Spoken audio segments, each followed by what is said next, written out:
Selamat siang Tribuners, senang sekali rasanya saya Nur Fajriani bisa kembali menyapa Anda semuanya dimanapun berada dalam program acara Live Report on the Spot Tribun Timur. Program ini menayangkan live on the spot bersama dengan jurnalis Tribun dari berbagai daerah. Dan hari ini, Senin 28 Maret 2022, kita akan tersambung langsung dengan dua jurnalis Tribun dari berbagai daerah. Berita pertama datang dari Palopo. Sudah ada rekan kami Arwin yang akan melaporkan terkait dengan MTQ 10 Kota Palopo dibuka malam ini. Setelah jeda beberapa tahun, Musabakat Tilawatil Quran atau MTQ tingkat Kota Palopo bakal kembali digelar. Kegiatan yang sudah lama dirindukan masyarakat ini bakal dibuka malam ini pada Senin 28 Maret 2022 di lapangan Pancasila Kota Palopo, Sulawesi Selatan. Baik, Arwin, seperti apa persiapan panitia jelang pembukaan MTQ 10 tingkat Palopo tersebut? Ya, baik. Terima kasih rekan Ririn dan Tribuner. Ya. Jadi Musabaqah Tilawatil Quran yang ke-10 tingkat Kota Palopo bakal dibuka malam ini, Senin 28 Maret 2022.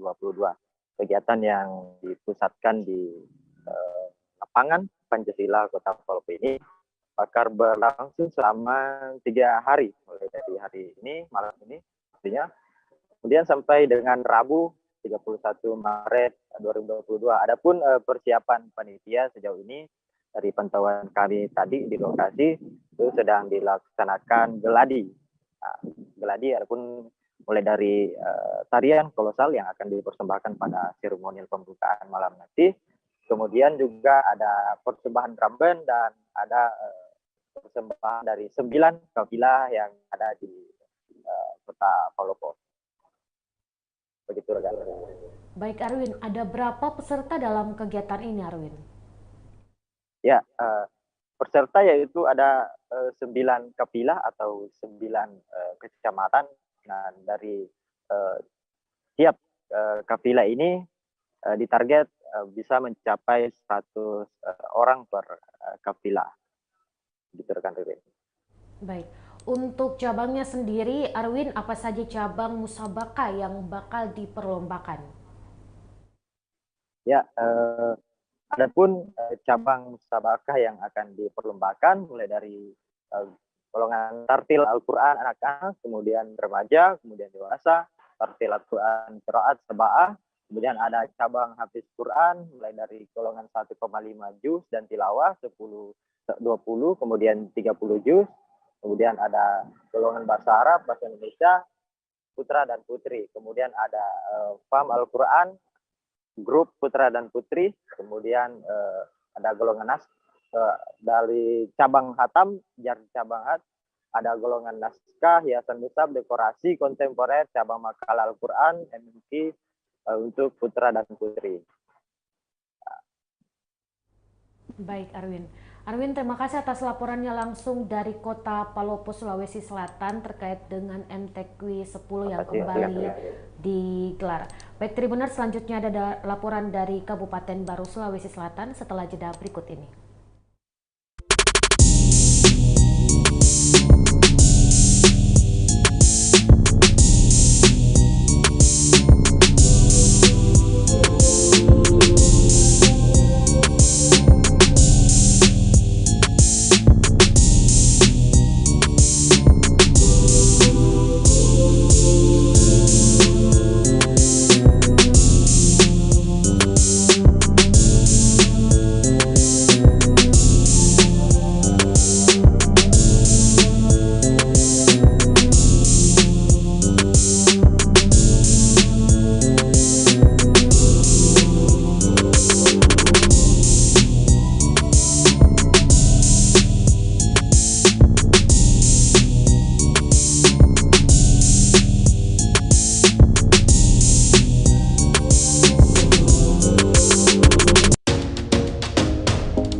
Terima kasih Tribuners, masih bersama dengan live report on the spot Tribun Timur.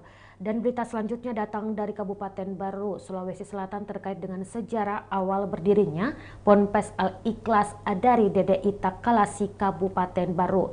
Nantinya akan ada Darullah yang akan melaporkan dari Kabupaten Baru. Pimpinan kampus Putra Ponpes DDI Takalasi Ustadz Alam Seng yang akan menjadi narasumber yang juga telah melakukan wawancara bersama dengan wartawan kami. Terkait dengan pondok pesantren adalah wadah para kiai sebagai pengasuh dengan santri sebagai murid dalam memperdalam ilmu agama Islam. Tentunya berdirinya sebuah pondok pesantren tidak lepas dari sebab dan asal-usulnya. Sama halnya dengan Ponpes Al-Ikhlas dari DDI Takalasi Kabupaten Baru. Berdirinya pesantren ini tentunya memiliki sebab dan asal-usul. Seperti apa awal berdirinya Ponpes Al-Ikhlas dari DDI Takalasi ini? Mari kita sama-sama mendengarkan langsung penjelasan dari reporter Tribun Timur yang bertugas di Baru. Baik, Darullah, bagaimana sejarah awal berdirinya Ponpes Al-Ikhlas dari DDI Takalasi ini? Ya, Mbak Ririn dan Tribunas,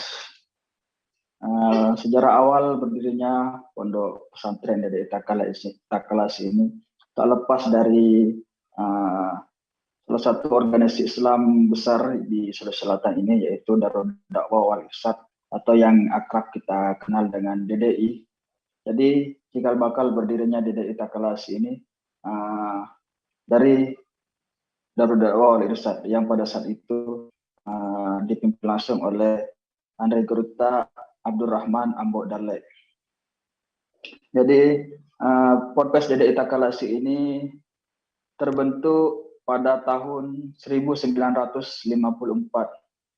karena pada saat itu melihat kebutuhan masyarakat utamanya dalam pendidikan agama Islam yang cukup besar sehingga Andre Geruta Abdurrahman membuka cabang pondok pesantren DDI Takalasi yang saat ini berlokasikan di Kelurahan Takalasi, Kecamatan Balusu, Kabupaten Baru, Sulawesi Selatan.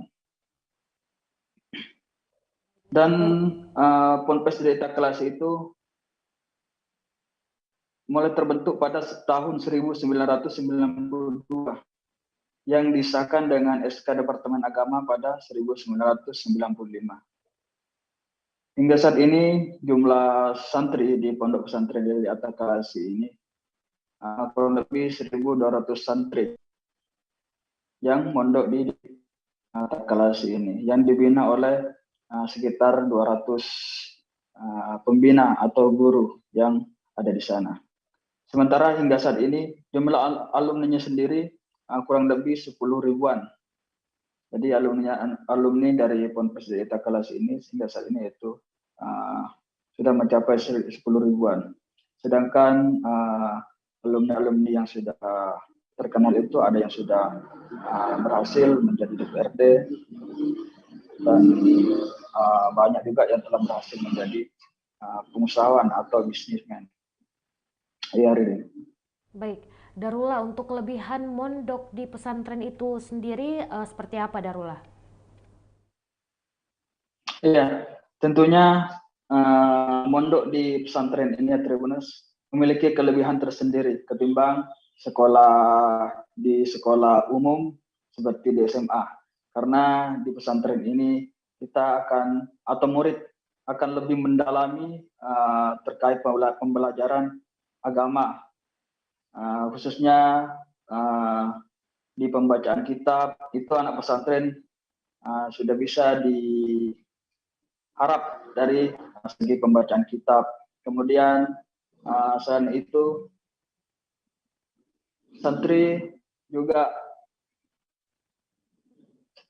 hampir setiap hari ba'da maghrib dan ba'da subuh itu mengikuti pengajian. Itu pengajian kitab. Jadi berbagai kitab yang dibahas pada setiap ba'da maghrib dan ba'da subuh. Itu setiap hari secara kontinu berlangsung. Sementara di sekolah-sekolah umum atau sekolah SMA dan SMP itu tidak ada hal seperti itu. Jadi itu menjadi hal kelebihan khusus bagi santri yang mondok di pesantren. Kemudian jebolan dari pesantren itu tentunya ketika terjun di masyarakat akan sangat diterima oleh masyarakat, karena santri di kalangan masyarakat bisa baca khutbah, bisa jadi imam dan lain-lain sebagainya terkait kegiatan keagamaan. Ya, Mbak Ririn. Baik Darullah, untuk jenjang pendidikannya, apa saja jenjang pendidikan yang ada di Ponpes Al-Ikhlas Adari DDI Takalas ini? Ya, untuk mengikuti perkembangan zaman, Ponpes DDI Takalasi ini membuka pendidikan mulai jenjang RA atau Raudatul Atfal. Itu Raudatul Atfal setara dengan TK. Kemudian jenjang kedua, setelah lulus TK, kemudian ada jenjang SD atau MI, Madrasah Ibtidaiyah. Itu setara dengan SD. Kemudian setelah MI itu lanjut ke Madrasah Sanawiyah, yang biasa dikenal dengan MTS, MTS DDI Takalasi. MTS setara dengan SMP. Kemudian setelah tamat SMP, kemudian lanjut ke Aliyah. Tingkat Aliyah ini setara dengan SMA. Selain itu, DDI Takalasi juga membuka jenjang susulan atau paket susulan paket B maupun paket C untuk mengikuti atau memenuhi kebutuhan masyarakat dalam dunia pendidikan. Ya, Mbak Ririn. Baik Darullah, terima kasih atas laporannya, dan Tribuners, jurnalis kami juga telah melakukan wawancara dengan pimpinan kampus Putra Ponpes DDI Takalasi, Ustadz Alamsyah. Berikut kutipan selengkapnya. Terima kasih. Assalamualaikum warahmatullahi wabarakatuh. Nama saya Alamsyah, SHI MPD. Ya. Jabatan saya di Pondok Pesantren Al-Ikhlas Adari DDI Takalasi ini itu sebagai Kepala Asrama Putra atau pimpinan kampus Putra. Ya. Dan di Madrasah Sanawiyah khususnya itu sebagai wakil kepala madrasah bagian humas. Ini terkait sejarah berdirinya Pondok Pesantren Takalasi ini bagaimana? Bisa sedikit diceritakan kepada Tribuners ini? Iya. Ya. Berdirinya Pondok Pesantren Al-Ikhlas Adari DDI Takalasi ini tidak terlepas dari suatu organisasi besar di Sulawesi Selatan yang bernama Darul Da'wah wal Irsyad yang lahir pada tanggal 17 Februari tahun 1947 Masehi. Ini cikal bakalnya dari sini. Kemudian DDI ini membentuk beberapa cabang dan diantaranya di Takalasi ini. Jadi terbentuk DDI cabang Takalasi itu pada tahun 1954. Kemudian dari cabang ini karena melihat kebutuhan masyarakat, utamanya dalam kebutuhan pendidikan, maka dibentuklah sebuah lembaga pendidikan yang bernama Pondok Pesantren Al-Ikhlas Adari DDI Takalasi atas restu dari Allah Yarham Andre Kruta Kiai Haji Abdurrahman Amodale, dan itu dimulai terbentuk pada tahun 1992 dan disahkan dengan SK dari Departemen Agama pada saat itu pada tahun 1995. Saya kira seperti itu. Kalau saat ini pemimpinnya itu siapa Pak? Bisa sedikit disampaikan? Sekarang yang menjadi pimpinan pondok itu adalah Andre Gruta Kiai Mansur Mustafa. Kiai Mansur Mustafa ya. Dr. Andes Mansur Mustafa. Mengenai pembina-pembina utamanya itu pada saat ini siapa-siapa saja Pak? Jajaran dari pimpinan pondok. Iya. Yang pertama kan pimpinan pondok tadi, Andre Gruta, Dr. Andes Mansur Mustafa. Kemudian ada sekretaris pondok, Ustaz Abdus Salam SAG. Iya. Ada wakilnya, wakil sekretaris Ustaz Juhri SPD. Kemudian ada masing-masing asrama putra dan putri itu mempunyai pimpinan. Ya. Ya, kalau putra kan saya sendiri. Ya. Kemudian untuk putri itu adalah Al-Ustaz Gurunda Abdul Salam SAG. Ya.